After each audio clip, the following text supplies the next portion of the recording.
Sala TUSP, o podcast do Teatro da Universidade de São Paulo. Uma sala virtual onde a gente conta histórias da história do teatro.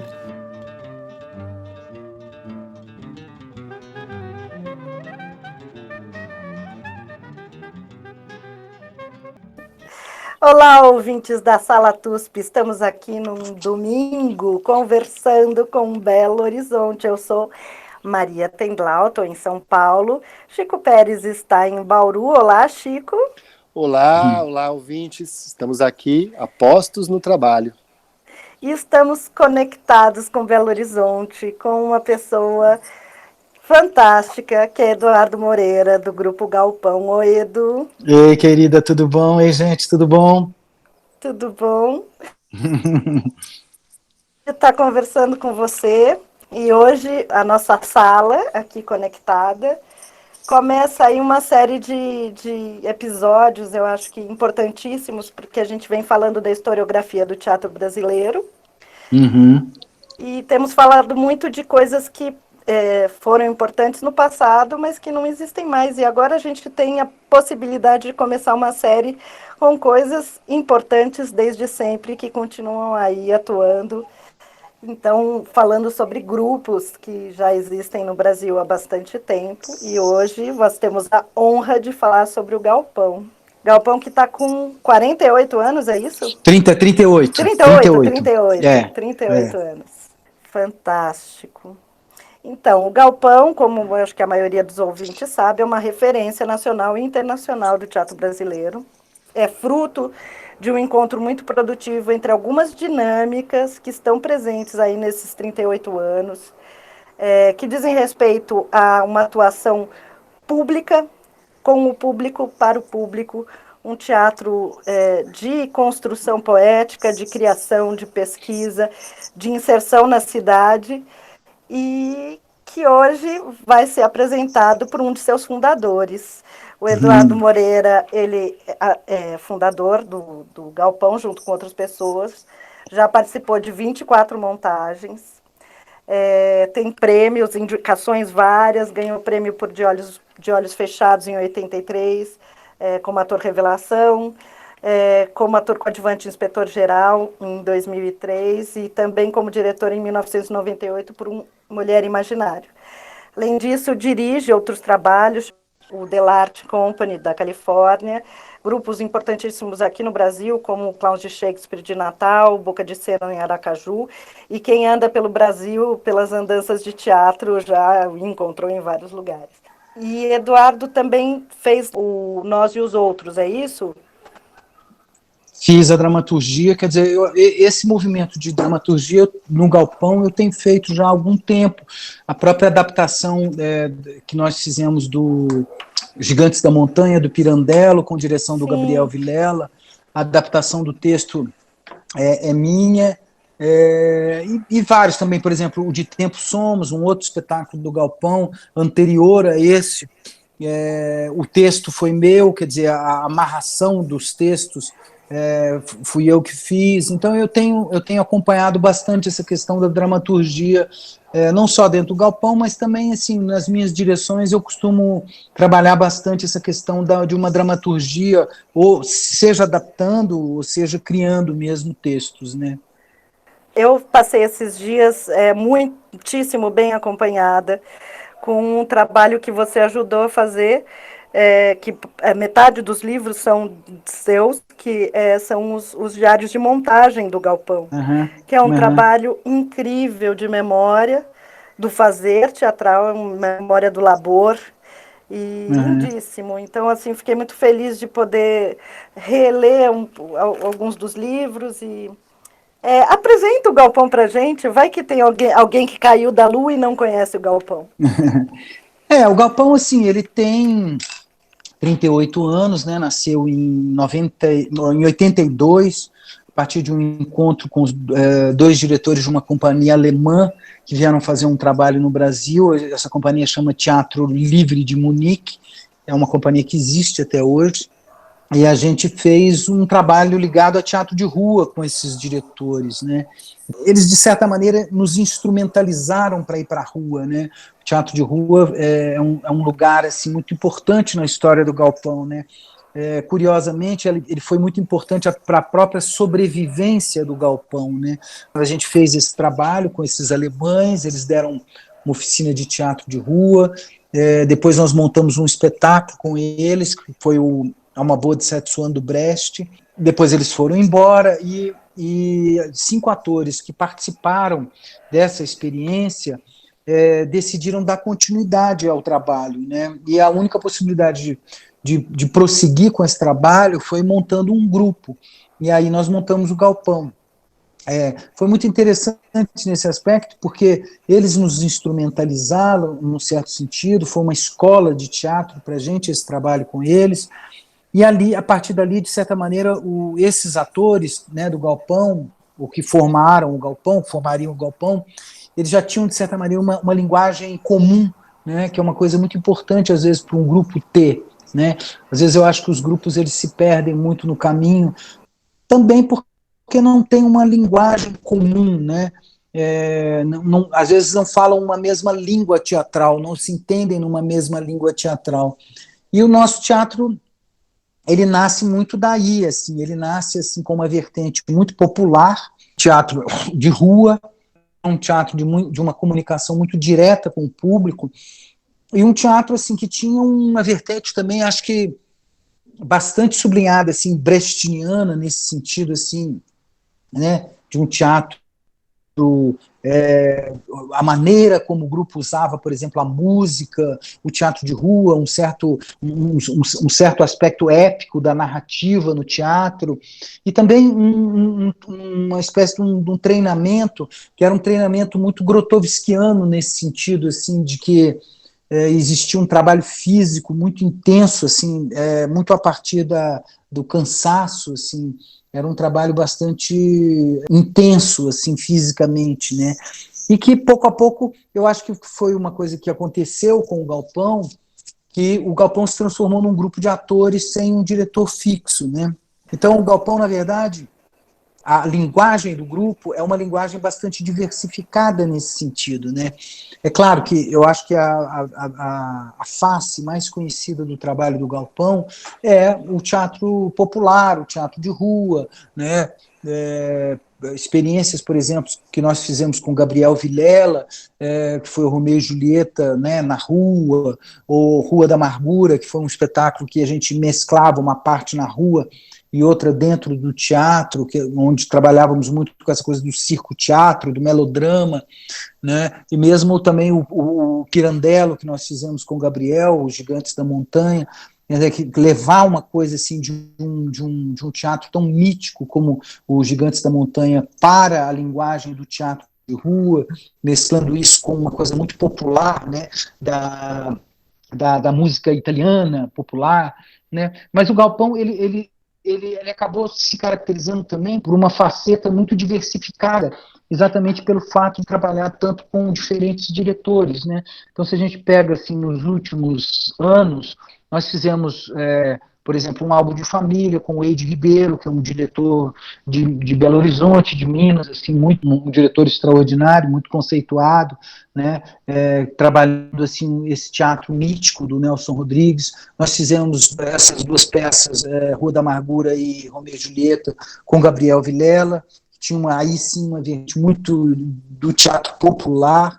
Nós fizemos o Partido com Cacá Carvalho, né, que foi já um mergulho muito dentro do trabalho do ator. Nós trabalhamos com o Paulo José, fizemos 2 experiências extraordinárias com o Paulo, que foi o inspetor-geral do Gogol e depois o Homem é um Homem do Brecht, né? Trabalhamos com, por exemplo, Paulo de Moraes, do Grupo Armazém, lá do Rio, que foi um trabalho em cima de dramaturgia de histórias que o público nos enviou. Trabalhamos também com a Yara de Novaes, fazendo Tchekov, fizemos com o Yuri Auschwitz, um pedagogo e diretor russo, uma adaptação de contos, né? Com a Yara nós fizemos o Tio Vânia, com esse russo, o Yuri, nós fizemos adaptações de contos russos, e, por fim, assim, por exemplo, né, só para citar algumas experiências, fizemos duas experiências também com o Márcio Abreu, mais ligadas assim à vertente do teatro contemporâneo, né, essa coisa assim, dessa junção do teatro com a performance. Então, você vê assim que, né, Maria, que é um grupo que ele tem uma diversidade muito grande de linguagens, pelo fato, né, de trabalhar com diferentes diretores, ser um grupo de atores. Evidentemente que o grupo também produz seus próprios espetáculos internos, que são dirigidos por pessoas, atores, né, ou diretores do próprio grupo. Então, isso acho que dá ao Galpão uma cara muito multifacetada, assim, apesar de, evidentemente, o grupo sempre ter trabalhado muito um tipo de teatro que é muito voltado para o público, né? A gente tem, né, a gente viaja muito pelo Brasil todo, a gente conseguiu criar uma estrutura. Foi muito importante também, que nos permitiu circular muito pelo Brasil, né, e criar muitos laços com vários grupos e públicos em diferentes cidades, né, e também em Belo Horizonte, evidentemente, mas eu acho que o Teatro do Galpão sempre foi um teatro muito voltado para uma comunicação muito direta, muito efetiva com o público. Eduardo, você acha que essa longevidade do Galpão, além dessa possibilidade de fênix, né, de se reestruturar em diferentes linguagens, com diferentes contatos artísticos, você acha que se deve a longevidade também ao fato de ser um grupo de atores, quer dizer, um grupo de pessoas que necessariamente se encontram para suar juntas dentro de uma sala de ensaio? Uhum. Eu acho que sim, a longevidade ela está muito ligada também, acho que é o fato de que nós, como atores, assim, descobrimos que a chave para que o trabalho ele aconteça, né, porque é sempre muito difícil um grupo de teatro, né, um grupo ele tem, né, interesses múltiplos, as pessoas têm as suas individualidades, precisam ser preservadas, né, mas, assim, eu acho que o Galpão sempre conseguiu, assim, nos momentos mais difíceis de crise, entender que o trabalho coletivo é mais importante do que as individualidades, né? Que, num certo sentido, o trabalho que nós fazemos é mais importante do que nós no trabalho, né? Então, isso foi talvez uma chave que, no nosso caso, nos ajudou muito, né? Evidentemente que todo espetáculo, todo projeto é inerente à vida de um grupo de teatral, assim, essa arte tão coletiva como é o teatro, que ela viva crises, né? A crise é, de fato, inerente a uma arte tão coletiva como o teatro, né? Que é uma coisa assim, muito bonita do teatro, né? Acho que é uma das coisas, quer dizer, eu acho que são coisas lindas do teatro, por isso que eu acho que o teatro, por exemplo, deveria ser sempre uma matéria obrigatória nas escolas, entendeu? Na educação mais básica, porque o teatro é uma construção coletiva, então o teatro ele nos ensina muito nesse sentido, a respeitarmos a opinião alheia, a ouvirmos a opinião do outro. Isso tudo é um exercício que é um exercício que eu acho que forma cidadãos, forma pessoas assim dispostas ao convívio, à democracia, à diferença, né, às oposições, aos conflitos, que são coisas inerentes à vida, né? Então, nesse sentido, eu acho que o teatro deveria ser uma matéria obrigatória, né, na escola básica, fundamental, porque ele é uma forma de criação essencialmente coletiva, né? E isso faz com que as pessoas aprendam muito a viver coletivamente, nesse sentido, principalmente de respeitar o outro, aquele que é diferente, ou que tem opiniões diferentes da nossa, né? É maravilhoso. Eu depois quero falar sobre isso também, sobre o Uhum, trabalho pedagógico, que eu acho que vocês têm não diria nem trabalho pedagógico, eu diria entendimento pedagógico do uhum, teatro. Mas antes eu queria falar um pouco sobre a questão da cidade, porque uhum, vocês são de Belo Horizonte, iniciaram a trajetória de vocês num contato de pele com a cidade, né?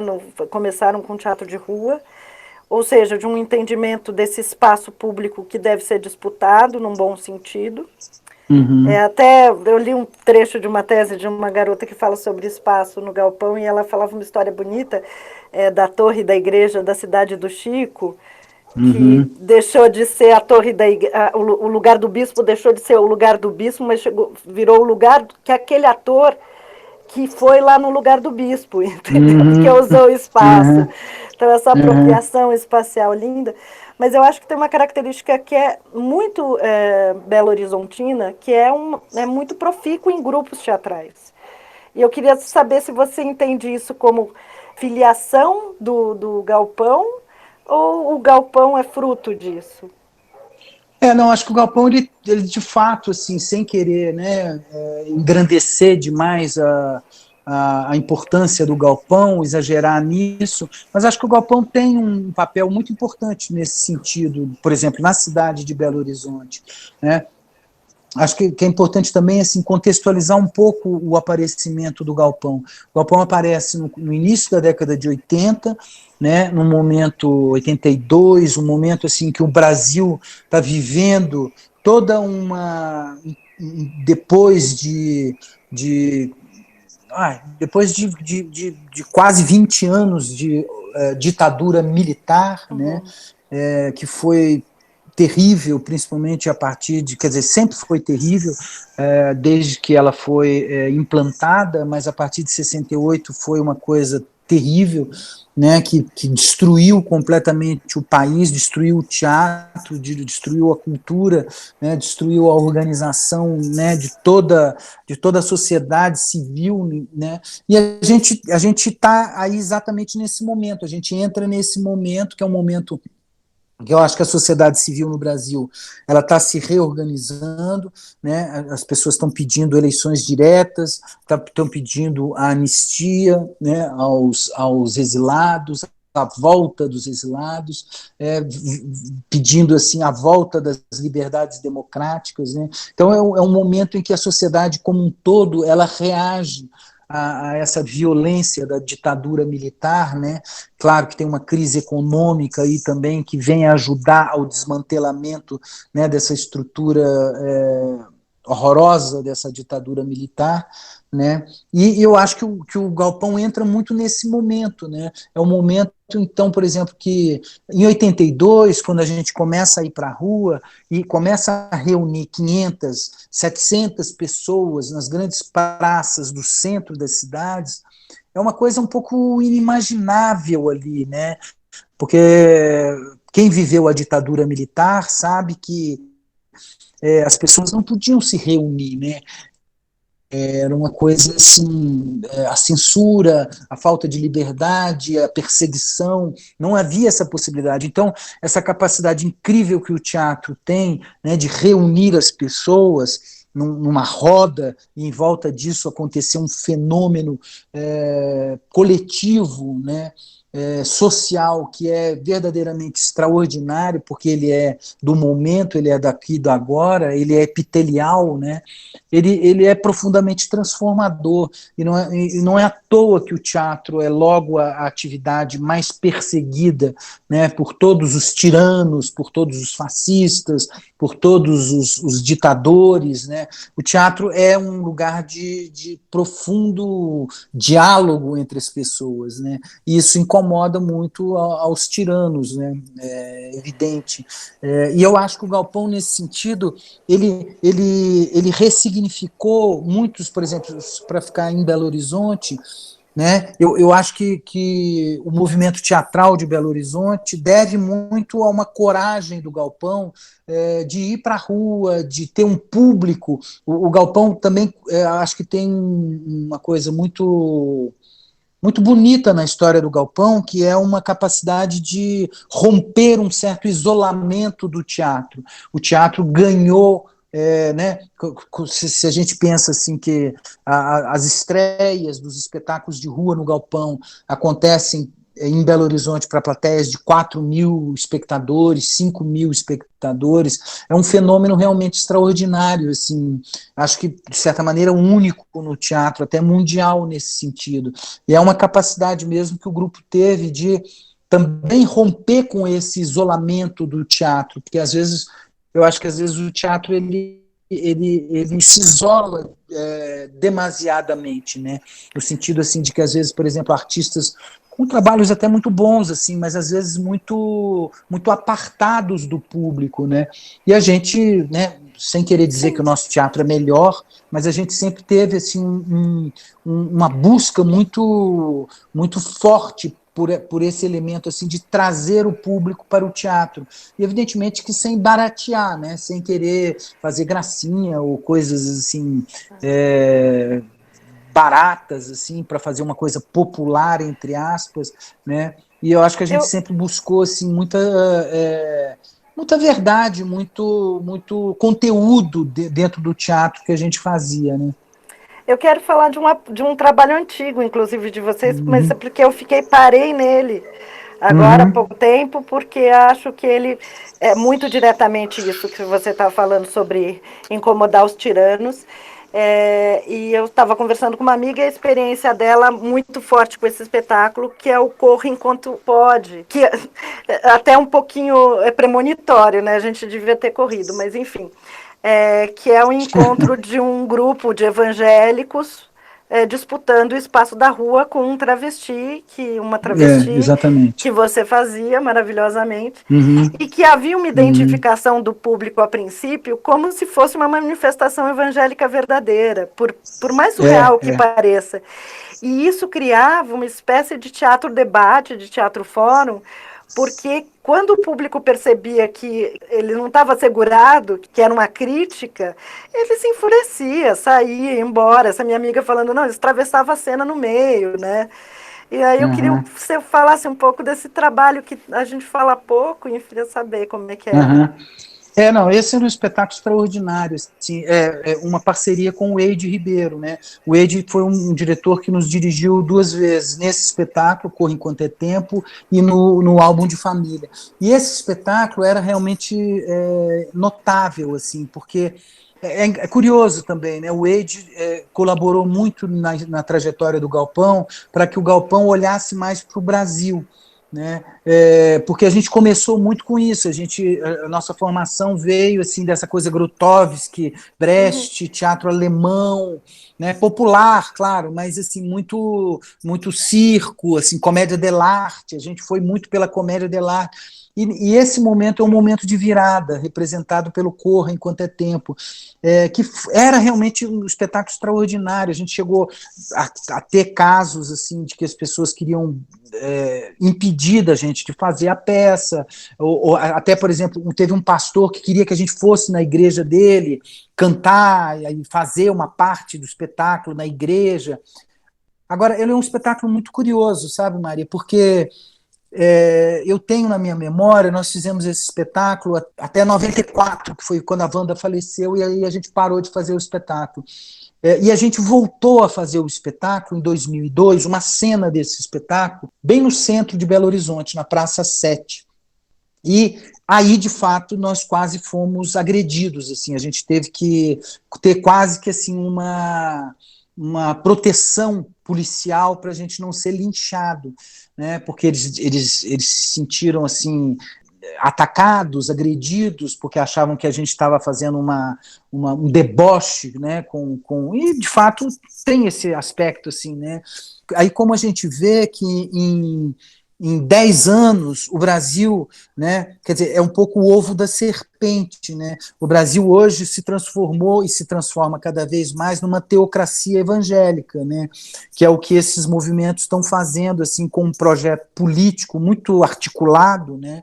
Muito bem articulado, até tragicamente bem articulado, de domínio do poder no Brasil, né? Então a gente está, de fato, e é o que acontece, que quando a gente foi refazer uma cena desse espetáculo, nós quase fomos linchados na praça, né? Quer dizer, não existe mais no Brasil, infelizmente, um espaço para que um tipo de crítica, um tipo de comédia ou de sátira, né? Como se eles estivessem acima de todos nós, né? E é incrível. Agora, era realmente um espetáculo extraordinário, porque era um espetáculo que ele era profundamente debochado, né? Porque era uma família de crentes, pregando na rua, e depois se descobria que esses crentes, na verdade, eles eram uma falcatrua, porque o cego era falso, enfim, tinha todo um contexto a partir desse conflito que surgia com esse travesti.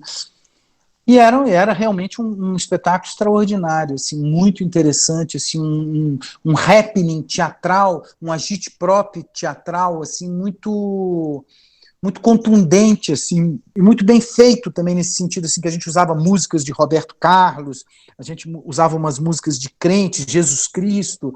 Então era muito engraçado, assim, muito debochado, assim, muito crítico, né? Era um espetáculo incrível mesmo. Maravilha você contar isso, porque eu fiquei pensando, o que aconteceria se eles refizessem isso, É, né? é muito triste isso no É Brasil hoje, né? triste, é muito É, triste, é muito triste. Bom, então a gente faz um salto aí para deste momento em que não é possível mais fazer o Corre Enquanto é Tempo, porque ainda que já não é tempo, mais tempo. E vamos falar do espetáculo talvez o mais reconhecido do Galpão, que é o Romeu e Julieta, mas por um detalhe específico que eu queria ouvir você contar, que foi a Uhum. apresentação do Romeu e Julieta no Globe, em Londres, que é a reconstrução do teatro de Shakespeare, Uhum. exatamente. É. Não, E eu esse foi acho essa lindo. história linda. É um capítulo bonito mesmo, porque na verdade aconteceu assim, a gente foi para Londres em 97, 98. A gente foi fazer umas semanas de Minas, e que nós apresentamos um circo montado num parque em Londres, o Battersea Park, em Londres. E aí o que aconteceu? Foram 3 apresentações que a gente fez. Houve uma repercussão que ela ficou muito restrita à comunidade brasileira em Londres, mas aconteceu que alguns diretores do setor pedagógico do Globo foram ver a peça. O Globo ainda estava nessa época em construção, eles estavam construindo o Globo. E aí eles nos chamaram para ir ver as obras do teatro, né? Porque, na verdade, o projeto do Globo é um projeto assim, de um americano, né? Um ator americano, que ele fez um trabalho arqueológico, de fato, assim. Eles pediram as madeiras, foram o mesmo tipo de madeira que era usada na época, eles foram pedir permissão para a rainha para poder usar essas madeiras. Eles fizeram todo o teatro é feito de encaixes, não tem utilização nenhuma de prego, de parafuso, esse tipo de coisa. Então é uma reprodução exata do que era, não é no mesmo lugar, né, no Bankside, em Londres, ali à beira do Tâmisa, mas é próximo de onde era o teatro do Shakespeare, e é uma obra arqueológica extraordinária, um teatro extraordinário. E aí aconteceu que, quase 3 anos depois, o pessoal do Globe, eles estavam com um projeto de verão para levar grupos do mundo que eles achavam que tinham leituras instigantes, que poderiam contribuir para descobrir outros aspectos da obra do Shakespeare, né? E aí eles nos telefonaram, nós temos um grande amigo, que é uma pessoa extraordinária também, um grande amigo do teatro brasileiro, que é o Paul Heritage. O Paul fez essa ponte, né? E aí eles nos convidaram para fazer 2 semanas de temporada lá no teatro. A gente revezava era o nosso Romeu e Julieta, um Hamlet que tinha o Mark Rylance, né, fazendo o Hamlet, e uma Tempestade com a Vanessa Redgrave fazendo o Próspero. E foi incrível, assim, foi uma temporada belíssima, assim. Os ingleses falavam muito assim, eles no começo acho que eles estranhavam um pouco, né, um grupo assim meio clownesco, assim, tinha uma coisa muito clownesca, assim, muito infantil no Romeu e Julieta, né, entrando, tocando ali no Globo, eles estranhavam um pouco aquilo, mas no final eles ficavam realmente assim muito tocados, assim, e falando muito que a gente tinha, de certa maneira, despertado neles um lado popular do Shakespeare, né? Estava muito adormecido para eles, assim, porque eles tinham muita reverência com a obra do Shakespeare, e para eles é muito difícil fazer o que a gente fez com o Shakespeare, né? Que é um pouco assim, virar de cabeça para baixo a obra dele, assim, sendo muito fiel, né, nesse sentido, porque eu acho que o espetáculo ele tinha muito isso, assim, tinha uma coisa quase de uma ingenuidade muito bonita, assim, mas que tocava numa coisa popular da obra do Shakespeare. A música era um elemento muito importante também, e aconteceu que isso foi em 2000, foi a nossa primeira ida ao Globo. Depois, em 2010, quando eles fizeram as Olimpíadas Culturais de Londres, o Globo apresentou as 37 peças do Shakespeare, com montagens dos 5 continentes, de várias línguas. E aí eles falaram, não, o Romeu e Julieta tem que ser o Romeu e Julieta do Galpão, né? O Globo foi realmente incrível, né? Por exemplo, o Globo tem uma história maravilhosa, que foi o convite que a Teuda recebeu para o Circo du Soleil, né, para fazer o espetáculo dirigido pelo Robert Lepage, que o Robert Lepage foi ver, né, o Romeu e Julieta do Galpão, em Londres, e aí ele fez uma reunião com a direção do Circo du Soleil, né, que é canadense, e ele perguntou como é que é, eu posso chamar qualquer ator, ou tem que ser americano, tem que ser canadense? Eles falaram, não, você pode chamar qualquer ator. Eu quero chamar uma atriz que fez uma produção do Romeu e Julieta, de um grupo brasileiro. Ele nem lembrava o nome do grupo, mas ele ficou com a Teuda na cabeça, e que é uma história incrível, Maravilha. né? Né? Não, Mas foi incrível. O maravilha. Romeu e Julieta foi realmente um capítulo assim muito interessante na história do Galpão, né?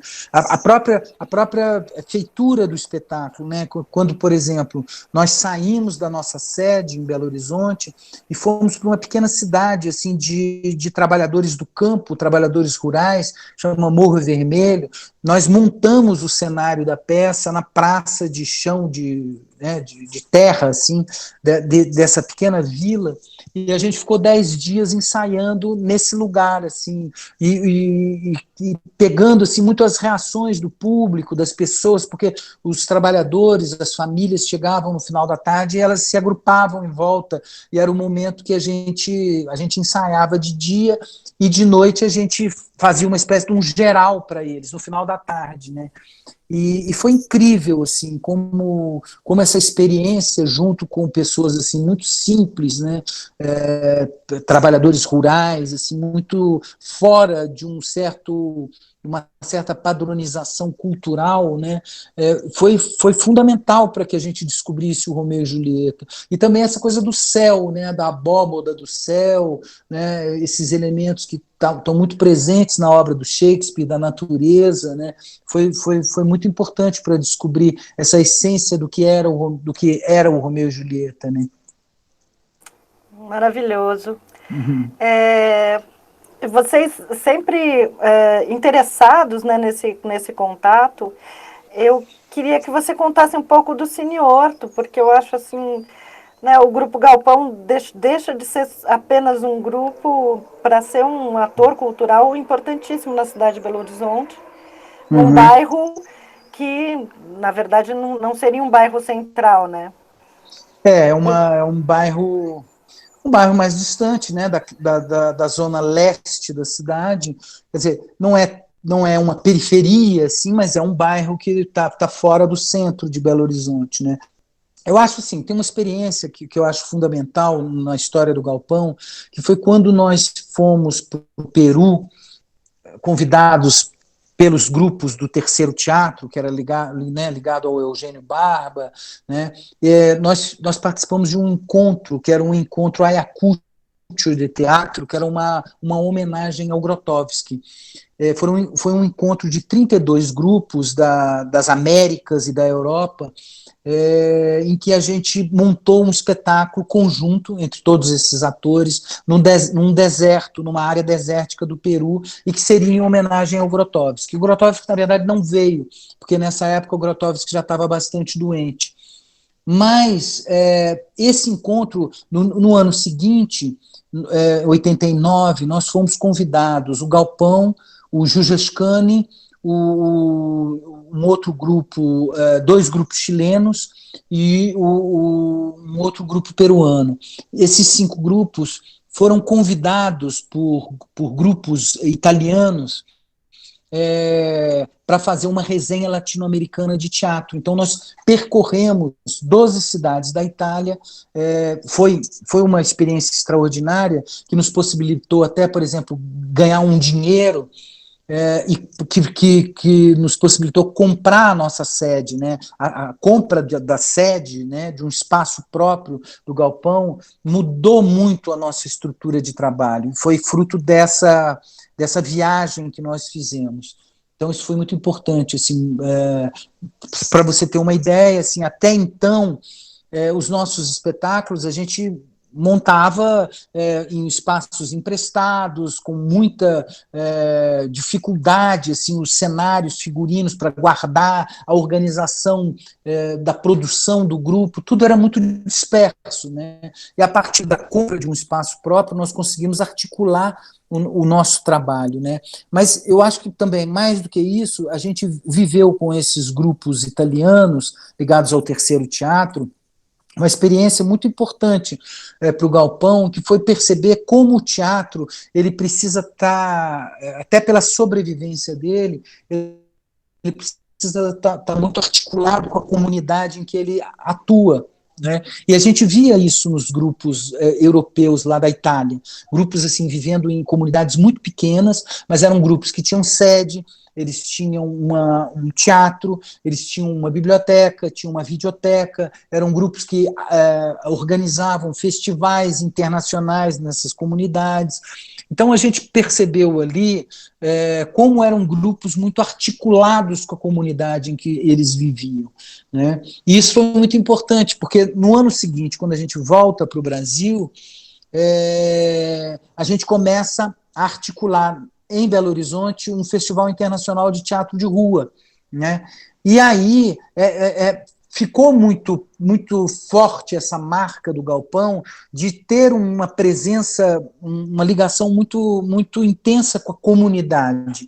Né? O teatro se faz junto com a comunidade. Depois que a gente se desentendeu com a prefeitura por motivos políticos, não sei o quê, a perspectiva criada pelo grupo foi de abrir um espaço cultural, né? Um espaço cultural que ele fosse, que ele tivesse como ideia básica a troca, né? Não só com os artistas da cidade, mas os artistas de fora, com o público da cidade, né? Então o Cine Horto, na verdade, ele foi criado, o núcleo do Cine Horto era o quê? Era uma espécie de um curso que a gente chamava de oficinão, né, em que atores eram convidados para um processo que a gente chamava de reciclagem, não era um processo de formação, mas de reciclagem. E a gente propunha a esses atores um ano de estudos. Né, no começo sempre foi dirigido por elementos do próprio Galpão. Depois de um certo tempo, isso a gente não conseguiu continuar sendo assim, então a gente começou a convidar outros diretores. Mas era uma montagem, né? Um curso montagem que era feito ao longo de um ano.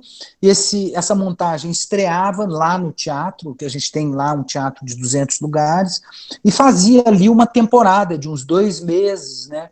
Quer dizer, e a partir dessa experiência, que era o núcleo da proposta do Cine Horto, foram nascendo outras várias propostas, né?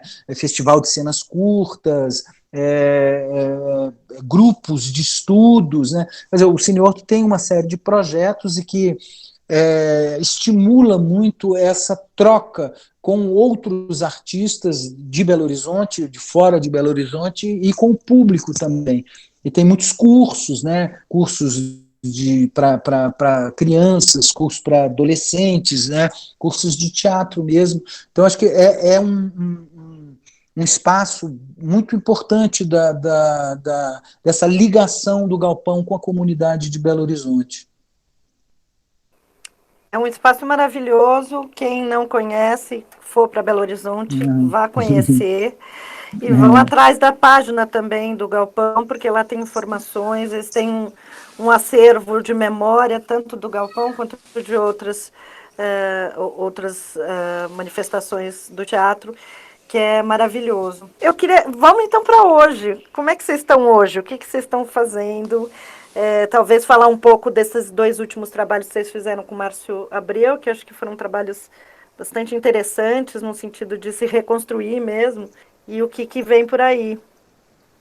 A gente teve, assim, os 2 trabalhos com o Márcio, né, Nós e Outros, né, que eu acho que aí é uma virada nesse sentido, assim, né, de que é um teatro, assim, muito próximo da performance, né, de uma coisa fora da representação teatral, né? Ele é pensado como ato teatral, como ação no presente, no aqui, no agora, sem personagem, né, sem uma coisa, sem essa vestimenta, né, do personagem. Então, nesse sentido, são espetáculos realmente que trazem uma virada, assim. É muito instigante o trabalho do Márcio, né? Acho que nos ensinou e nos ensina muito, assim, a relação que ele suscita em nós do ator com o ato teatral, né? É realmente muito bonito. E nós estávamos, assim, à beira de estrear um espetáculo novo, que se chamava Quer Ver, Escuta, que era um mergulho na poesia contemporânea brasileira, dirigido por 2 jovens diretores aqui de Belo Horizonte, Marcelo Castro e Vinícius Souza, e a gente estreia no Festival de Curitiba, no dia 3 de abril, imagina. Nós paramos os trabalhos no dia 17 de março, já assim, muito naquela fase final mesmo do ensaio, né? A gente tinha uma temporada já agendada para o Sesc em São Paulo, uma temporada em Belo Horizonte também, enfim, isso tudo foi interrompido. A gente tem feito coisas, né, virtuais, assim, tem feito uma série de atividades, assim, desde entrevistas com parceiros, né, que eu acho que eles vão ser documentos, assim, muito valiosos, assim, não só sobre a história do Galpão, mas sobre a história do teatro brasileiro, né. Já está na nossa página na internet uma entrevista longa que nós fizemos, eu e a Inês, com o Gabriel Vilela, né, falando muito desses 3 trabalhos, Romeu e Julieta, Rua da Amargura e Os Gigantes da Montanha, e vai ter várias entrevistas com vários artistas que trabalharam com a gente, Cacá Carvalho, Cacá Brandão, Márcio Medina, enfim, Márcio Abreu, tem vários artistas que trabalharam com a gente. Nós fizemos uma campanha para que as pessoas nos enviassem histórias de confinamento. Nós estamos começando a elaborar um trabalho em cima disso, dessas histórias. Nós provavelmente vamos fazer isso ao vivo. Acho que vai ser interessante também, como um desafio. E fora isso, assim, temos feito assim, projetos, como um projeto Pausa para o Café, em que a gente conta um caso da história do Galpão. Temos feito lives, assim, colocado os nossos espetáculos na rede. Agora, eu te confesso que eu estou morrendo de saudade de teatro. Porque, para mim, o teatro é uma coisa insubstituível. Eu imagino, e pela potência de vocês, assim, imagino mesmo. Mas de repente aí esse confinamento nasce um novo Pequenos Milagres, outros milagres, né? Eu acho que sim, eu acho que inclusive assim, nós vamos ter que encontrar algum caminho que eu acho que provavelmente vai começar pela rua, sabe? Eu acho que talvez a nossa resposta a esse confinamento, a essa pandemia, seja um novo espetáculo de rua, assim, que ele vai encontrar aí um lugar para dar resposta a esse momento. Eu acho que o teatro ele tem assim uma capacidade criativa de reinvenção que é muito bonita assim e que eu acho que é fruto da paixão que nós artistas temos por aquilo que nós fazemos, né? É por isso que, por exemplo, tirania, os fascistas, eles vão fazer o máximo, mas eles não vão conseguir nos destruir, porque nós de fato somos apaixonados por aquilo que nós fazemos, assim, tem essa coisa da fênix mesmo no nosso DNA, porque nós não podemos viver sem fazer teatro, né, sem fazer arte. É um pouco assim o ar que nós respiramos. Então, eles não vão conseguir nos destruir, entendeu? Porque nós não podemos fazer outra coisa, né? Eles não vão conseguir nos domesticar nesse sentido, né? Por mais destruidora que seja a ação que eles têm feito, né? De uma maneira até bastante eficaz, né? A gente está vivendo uma crise profunda, né? Vendo assim vários grupos fechando espaço, né? Uma situação muito difícil, assim, colegas passando dificuldade, mas eu acredito mesmo, claro, eu tenho certeza que nós vamos sobreviver e vamos resistir a tudo isso. Não tenho o que acrescentar depois disso, a não ser dizer, nossa, agradecer muito a sua disponibilidade neste domingão, pré-feriado, para conversar conosco e agradecer pela existência do Galpão. Para mim é uma espécie assim até de dever, porque eu tenho muito carinho também pelo TUSP, né? Acho que o espaço do TUSP é um espaço importantíssimo do teatro, não só de São Paulo, mas do Brasil, né? Já vi muitos espetáculos assim que me marcaram muito no espaço do TUSP, então eu tenho um carinho muito grande pelo TUSP, né? Por todo o trabalho que vocês desenvolvem aí. E então, para mim, esse encontro domingo à tarde é um prazer e também um dever. Que maravilha. Chico, você quer dizer algo? Essa história de vocês que é incrível, né? Ela faz parte do imaginário coletivo já dos estudantes, né? Eu lembro que quando eu era criança pequena lá em Barbacena, para fazer essa brincadeira, eu morava em Hortolândia. Eu comecei a fazer teatro em 85 e já existia o nome do Galpão circulando aí no meio teatral lá na minha cidade. Quando eu fui para São Paulo que eu tive mais conhecimento e eu pude assistir o Romeu e Julieta, tentar assistir, porque realmente é uma aglomeração muito grande de pessoas e o espetáculo vai andando, então você às vezes tem que ser um pouco ligeiro para poder assistir a um pouco do espetáculo. Mas foi uma experiência incrível.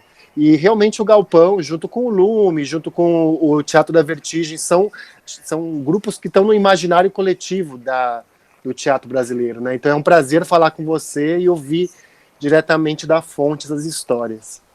Querido, prazer também. De fato, assim, a gente desencaminhou muita gente, viu? A gente circula pelo Brasil e muita gente vem e fala assim, comecei a fazer teatro depois que eu vi aquela peça, o Romeu e Julieta, ou Mulher Imaginário, ali eu decidi que eu queria fazer teatro. É bonito isso, né? Eu adoro, minha avó dizia, foi embora com o circo, né? Então, Isso, essa ideia de foi embora com o circo. Para ser eu vou feliz, né? para ser feliz, ó, gente. Então é isso. A gente vai desconectar nossas salas, mas sejam felizes, mantenham-se em segurança e desafiem os tiranos, porque eles não Isso. vão conseguir nos derrubar. Obrigado, Maria. Obrigado, Chico. Beijo. Beijos.